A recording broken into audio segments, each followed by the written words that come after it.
kami. Siyempre ang loyalty dun sa nag-aalaga. Ano yung pag-alis nyo? Pag-alis din lang. Grabe. Uyo kami.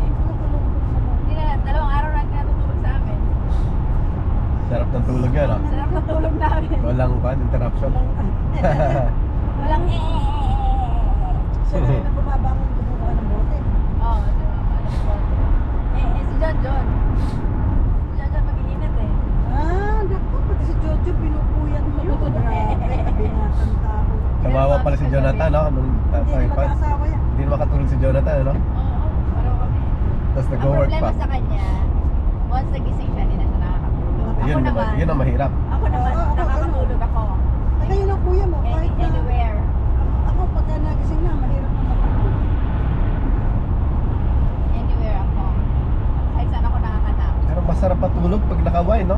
Parang nanaginip ka, no? Parang sobrang diuduyan ka pag naka-wine ka, matulog. Di ba kuya, nag-wine tayo nung Oo, yeah. nakatulog ka ng mahinig na. Sarap matulog. Hindi nga ako Dapat ganun. konti lang talaga pang gabi. Advisable naman ng doktor yun eh. Kasi Dalawang shot lang, ayos na. panggabi pa, pampatulog lang. Pampapal lang. Kalmado Kaya din tulog. mainam daw, ano, kuya, wine niya sa... White wine, Pero sarap. pag red wine, ako yun. Red wine na, ito agad ako ng mga.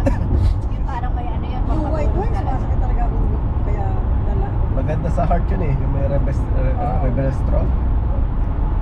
Recommended ng mga cardiologist. Huwag lang sobra.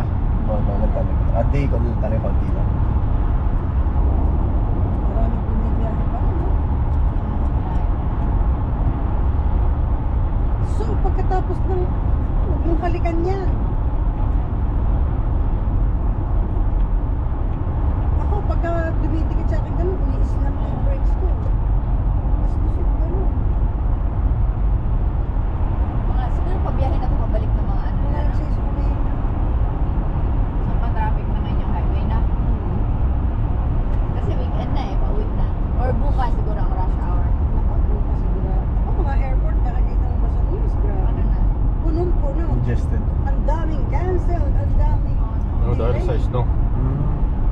Baka maka-cancel na amin, ano? Sa New York, di ba? Snow na ba sa New Ah, York? may snow ba? May snow na? Ay, grabe. Meron. Meron Pero ba? manipis lang. Manipis lang. Kasi 8 kami nakaskate. Ang kapal ng mga snow natin.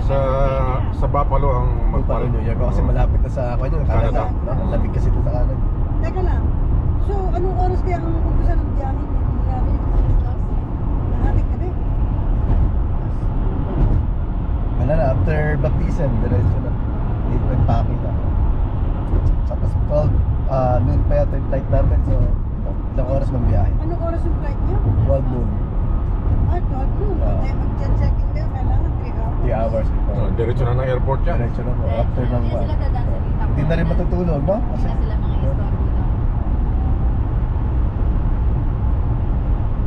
Tapos yung meron. Tutuloy siguro silang sa tita mo. Ano lang siya, malapit lang siya sa New York eh. Ganun. Parating niya napupunta mo. Oo, marami. nag-grand simel lang ano eh. Malaki na Suburban SUV. yata ang kukuha. Para magkasya mga gamit. Oo. Hindi kasya sa kanya yung gamit namin. Kung kasi ng malaki, makakakuyok. Ayan, malaki yan.